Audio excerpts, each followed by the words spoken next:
السلام علیکم ورحمۃ اللہ وبرکاتہ۔ بسم اللہ الرحمن الرحیم۔ حضرات محترم، حضرت مفتی صاحب زندہ مدہوم کے ارشادات عالیہ آپ نے سماعت فرما لیے ہیں۔ میں ایک دو بات جو اپنے بزرگوں سے اور استادوں سے سنتا رہا وہ دوہرا رہا ہوں۔ حضرت مفتی حکیم محمد حسن خان صاحب رحمۃ اللہ علیہ جب جے پور تشریف لائے فروری سن 50 میں، ظاہر بات ہے کہ 70 سال سے زائد ہو رہے ہیں، تو انہوں نے جے پور شہر میں مختلف مسجدوں میں جا جا کر جہری نمازیں پڑھی۔ ان کا فرمانا یہ تھا اس وقت شہر جے پور کی 2 مسجدوں میں صحیح قرات ہوتی تھی، جس میں سے ایک جامع مسجد تھی جہاں مولانا محمد اللہ صاحب امامت کرتے تھے اس زمانے میں، اور ایک مسجد اور تھی۔ اس کے علاوہ جس کسی مسجد میں جاتے تھے تو تجوید و قرات، صفات، مخارج کی رعایت کی بغیر قرآن پاک پڑھا جاتا تھا۔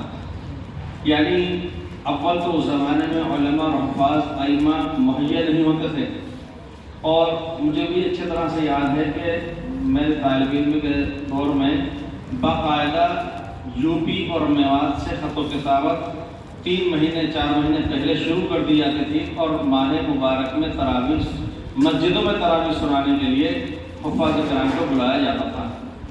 یعنی جے پور میں قرآن حکیم کی تعلیم سیکھنا سکھانا کا یہ معیار تھا، باعتبار کوانٹٹی کوالٹی کے بھی، کوانٹٹی کے بھی، تعلیم کے اعتبار سے بھی اور تجوید کے اعتبار سے بھی۔ جبکہ قرآن حکیم وہ نماز میں پڑھے جانے والے چیزوں میں سے ایک ہے۔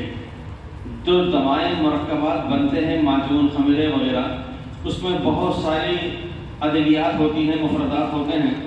ان میں سے کوئی ایک دوا ایسی ہوتی ہے، کوئی ایسی جڑی بوٹی ہوتی ہے جو اس میں غالب ہوتی ہے، سب سے زیادہ اثر انگیز ہوتی ہے، تو اسی کا نام اس دے کر اس پوری دوا کو کا نام رکھ لیا جاتا ہے۔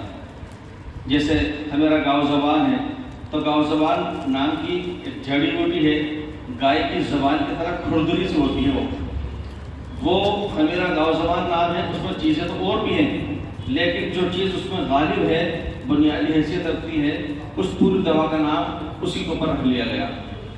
اسی طریقے سے جوارش کمونی ہے، کمون زیرے وہ کہتے ہیں، اس میں زیرہ غالب ہے، اس پوری دوا کا نام ہی کمون رکھ لیا گیا، جوارش کمونی۔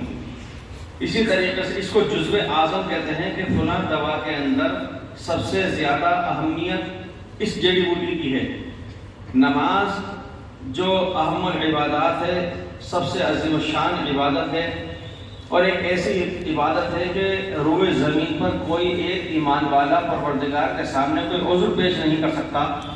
یعنی یہ نہیں کہہ سکتا تھا کہ حج نہیں کر سکا کہ اس کے پاس زیادہ نہ تھا، وہ زکوٰۃ ادا نہ کر سکا کہ اس کے پاس سال بھر تک اتنا نصاب موجود نہیں رہا تھا، وہ روزہ نہیں رکھ سکا، اس کو ایسی بیماریاں، آزاریاں، تکلیف تھی کہ وہ رکھنے کے قابل نہیں تھا۔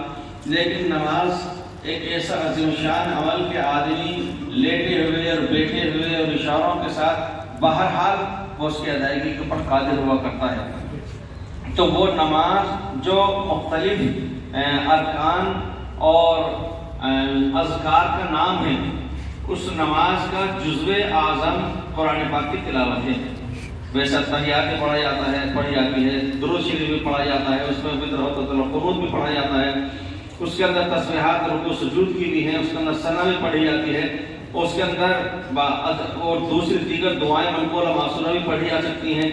جیسے نفل نماز میں سجدے میں پڑھ لی، یا تحیات کے بعد میں درود شریف کے بعد میں ہی کچھ دعائیں معصورہ منقولہ پڑھ لی۔ اس نماز کا جزو اعظم قرآن پاک کی تلاوت ہے۔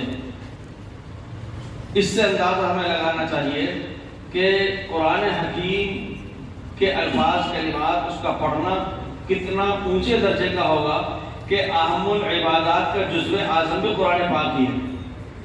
اور قرآن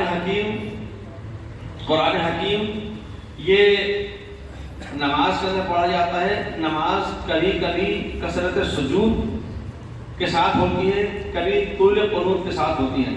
یعنی ایک تو یہ کہ جیسے تراویح کے اندر پوری 20 رکعتیں ہی پڑھنی ہیں، تہجد کے اندر 8 یا 12 رکعتیں ہی پڑھنی ہیں وغیرہ، اور نفلیں چاہے جتنی آدمی پڑھ لے، سجدے بڑھاتا چلا جائے، یعنی کہ رکعتیں بڑھاتا چلا جائے۔ لیکن بہت سارے علماء یہ کہتے ہیں کہ کثرت سجود کی بنسبت طول قنوت افضل ہے، یعنی قیام لمبا ہو۔ قیام میں کیا پڑھا جاتا ہے؟ قرآن پاک کی تلاوت کی جاتی ہے کہ قرآن پاک کی تلاوت زیادہ سے زیادہ جس نماز میں کی جا رہی ہے وہ نماز اتنی ہی زیادہ افضلیت کی طرف جاتی ہے۔ حضور نبی پاک علیہ السلام کی جو صفات حسنہ شمائل کے اندر ذکر کی گئی ہیں اس میں سے ہے حتی تورمت قدمہ، کہ آپ علیہ السلام کے قدمیں مطہرین ورم آلود ہو جاتے تھے، سوجن آ جاتی تھی۔ وہ سوجن سجدہ کرنے سے نہیں بلکہ وہ لمبا قیام کرنے سے ہوتی تھی، اور لمبا قیام کرنے کا مطلب یہ کہ قرآن پاک کی تلاوت اس انداز ہوتی تھی۔ ایک صحابی نیت باندھ لے، حضور پاک علیہ السلام سورہ بقرہ بھی پڑھ لی، سورہ آل عمران بھی پڑھ لی، سورہ نساء بھی پڑھ لی، تو حضور پاک علیہ السلام اور سجدہ ایک مرتبہ کیا تو حضرت سودا رضی اللہ عنہ کو خدشہ ہو کہ نصیر نہ مل پڑے۔ بہرحال تو قرآن پاک کی تلاوت اتنا عظیم و شان عمل ہے، اس کا سیکھنا، اس کا سکھانا، اس کا پڑھنا، پڑھانا، پڑھوانا، یہ سب اس کے اندر ہے۔ اور جس طریقے سے حدیث پاک میں یہ آتا ہے کہ 40 حدیثوں کی نشر و اشاعت کے اوپر اجر و ثواب ہے، خصوصی فضیلت میدان محشر کے اندر وہ اس حیثیت سے حاضر ہوگا اللہ کے دربار میں۔ تو علماء نے یہ صراحت فرمائی ہے کہ چاہے وہ 40 حدیثوں کو خود اپنی ذات سے حفظ کر لے، یا کسی کو یاد کرا دے، یا وہ تصنیف اور تعریف کر لے، یا وہ چھپا کر کے دوسروں کو تقسیم کر دے، یعنی ان 40 احادیث پر جس طرح سے بھی وہ کسی طرح سے بھی کوئی سبب اور ذریعہ اور وسیلہ بن رہا ہے وہ اس فضیلت میں میدان محشر کے انشاءاللہ وہ مستحق ہو جائے گا۔ جب 40 حدیثوں پر یہ اجر و ثواب ہے تو قرآن پاک جیسے عظیم شان کلام جو کلام الملوک ملوک الکلام ہے اس کی کیا فضیلت برتری رہی ہوگی۔ لہٰذا ہمیں اور آپ کو یہ چاہیے ایک طرف تو یہ کہ قرآن پاک کے بارے میں ہمارے یہاں توجہ بڑھا دینا چاہیے۔ میں ایک واقعہ اس سے پہلے بھی بارہا عرض کر چکا اور اتفاق کی بات یہ رہی کہ جب یہ حضرت مولانا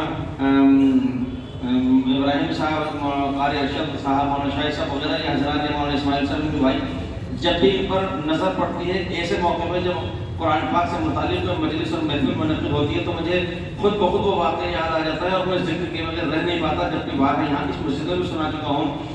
جب میں دہلی مرکز کاشف العلوم میں پڑھا کرتا تھا، بخاری شریف کے اندر بھی حدیث ہے، مشکاۃ شریف میں بھی ہے کہ خیرکم من تعلم القرآن وعلمہ، تم میں سب سے بہتر وہ ہے جو قرآن پاک سیکھے اور سکھائے۔